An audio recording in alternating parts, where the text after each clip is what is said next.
let's jump straight into blurring out a moving object or sensitive information inside CapCut. Drop your video right down onto the main timeline. First, click on your video clip to highlight it.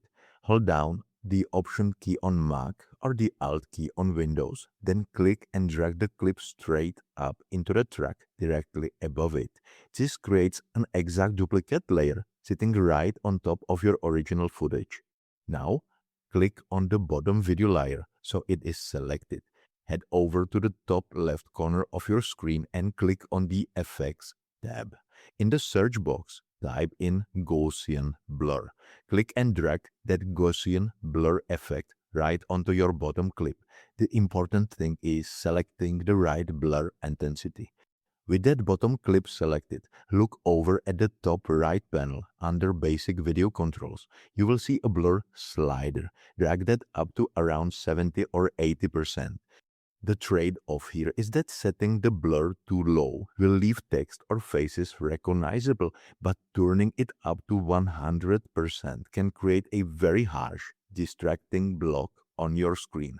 In my case, 80% gives a clean cover without looking totally distorted. Next, click back onto your top video layer in the timeline. We need to create a cutout window so the blur from the bottom layer shows through. With the top clip selected, look at the top right side of your interface and click on Video. Then scroll over to where it says Mask. If you are using the free version of CapCut, you can pick a standard shape like circle or rectangle.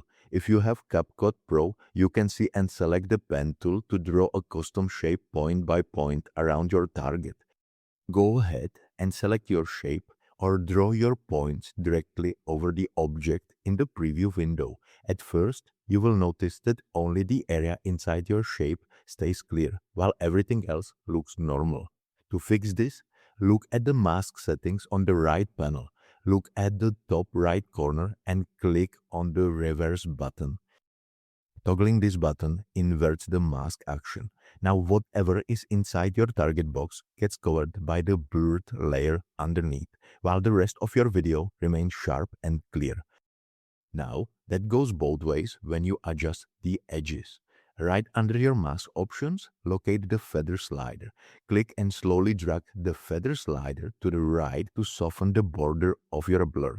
This removes that hard boxy line and blends the effect smoothly into your footage. Keep an eye on the trade-off though. If you feather the edge too much, the blur spreads out far beyond your target area and bleeds into parts of the frame you wanted to keep clean. Keep it around 10 to 15 for the cleanest look. So, I hope you found this short video tutorial helpful, and I'll see you in the next one.